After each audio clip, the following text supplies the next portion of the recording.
Hi everyone, for today's video I'm going to be doing a review of Six of Crows. So when I bought these books, I honestly didn't really have that high expectations of them. I know I said in my book recommendations video I thought they're going to be like really of hype, but actually I think they're really good. I mainly bought them for the TV show because that involves like a nurse and the characters as well, so I wanted to have that kind of context for when I watch it.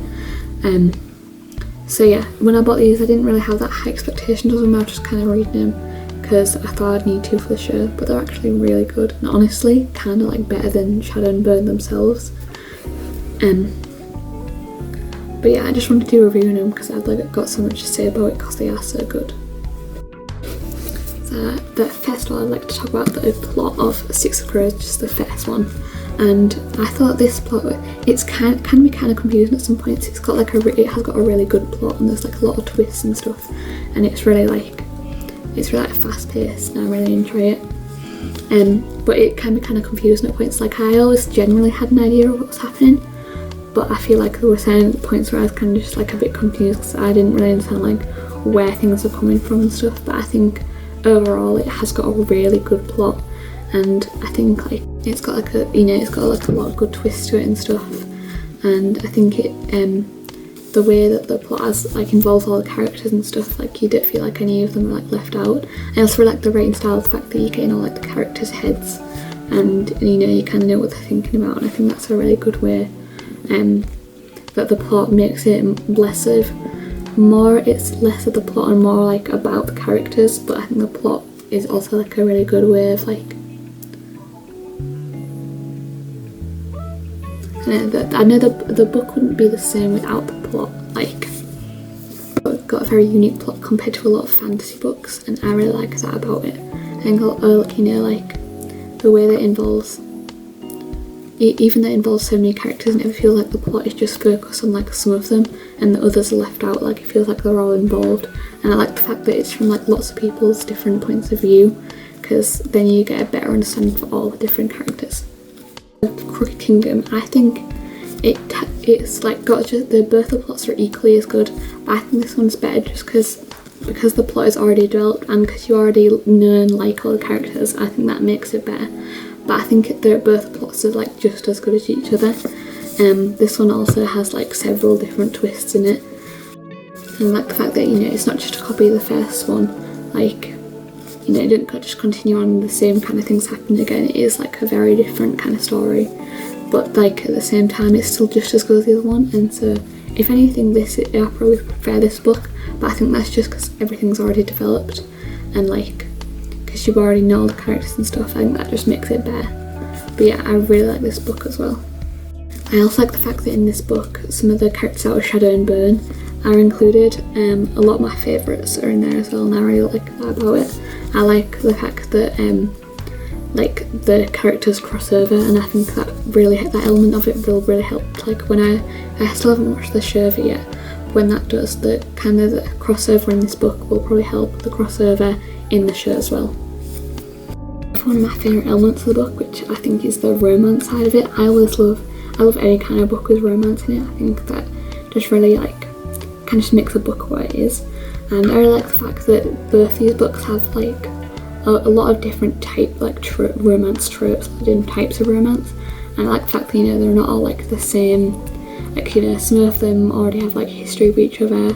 Some of them have just been like newly introduced. I feel like the romance really helps the story. It really like it helps to develop the characters a lot into like kind of like who they are. I feel like a lot of like romance is really good for developing characters, and so I feel like that does a really good at helping the characters in that. And I also like the fact that because all their thoughts, it makes it like the whole romance, that the fact that what the characters thinking even if they're not saying it. I really like the fact that like that's included, because I think that really helps it. I also like the fact that it has LGBTQ plus inclusion in it, and that doesn't feel like forced. It doesn't feel like that's just been put in there to be inclusive. It actually feels like that it's natural, and that's what like it's supposed to be there, and I really like that part of it. And my favourite element of the books is the characters. I just feel like the book would not be the same if it didn't have all the characters in it.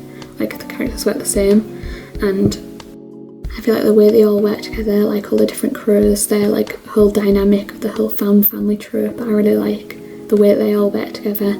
I like the fact that Nina and Inej like don't like hate like at against each other, like that they have a good relationship, because I feel like in some books and like films and stuff, it's often like girls are like made to like argue with each other but I like the fact that they have actually like a good relationship. They have a good relationship in that, and I feel like even though like a lot of the different crows have like romantic relationships with each other, that don't really get in the way of like their whole dynamic, like it don't like mess up or anything, and I like that part of it. The story is very inclusive of all the characters, and I like the fact that that's like there and it don't feel forced, because I feel like in Shadow and Bone, like the main characters, there wasn't that much diversity in between them, but I like that in this book there is more of it, and it doesn't feel like that part of it doesn't feel forced either. It feels like that should be there, and so I really like that part of it. Finally, I just want to talk about my favourite characters. So my favourite character is Nina. I feel like she's got like a very interesting storyline, and I like the fact that one of the main reasons I like her is because of her, like, because she's a hat render, so obviously she's got all these like magical abilities that none of the crows have. I think in fantasy books I like anyone with like magic or anything like that, so I always just really enjoy characters like that. So I think that's one of the main reasons why she's my favourite. But I also love all the relationships that she has with all the different crows. I feel like they're all like really good relationships, and I feel like her character just works really well, and so I really like that part of her. I think her own personal storyline as well is just like one of the most interesting ones, and I feel like her whole like storyline is very like a very important part of what happens in the books, and so I really like that part of it. I also really want to read, I think it's King of Scars and Rule of Wolves, where I think she's in Rule of Wolves, her point of view is in that, and so I'm really considering buying those, but I'm not really sure if I'm ready to read her like what happens to her after these two books. But yeah, I'm really considering buying those, and she is definitely my favourite character out of them all. And my least favourite character is Wylan. I thought he was like kind of a bit annoying and whiny, especially in the first one. But I like it in the second one they included his point of view as well. I feel like that helped develop his character a lot more, and I think he has one of the best, like, he grows I think he's one of the ones that grows the most out of all the crows throughout the books, and so I like that he grows in the books, but I feel like at the same time, I don't know, I feel like because like, you know, it's all about like them committing like a very impossible heist, and there's like a lot of stuff like murder and things, and I feel like he has quite like a normal reaction to that, like the kind of reaction that an average person would. But in the actual story, I just find that like kind of annoying about him. I wish he'd just wish he'd like be more like the others, but I do feel like he has quite a normal reaction to everything that happens around him, and I really like how his character develops throughout the book, but out of all the crows, he is my least favourite. I hope you enjoyed that video. Comment below if there are any other books you want me to review, or if you'd like me to do any other kind of book related videos, and also go check out my Instagram because I post a mini review of 6 Crows on there, and my Instagram is linked in the description. I've also started posting more reels and stuff on there, so if you're interested in that, then that will be linked below.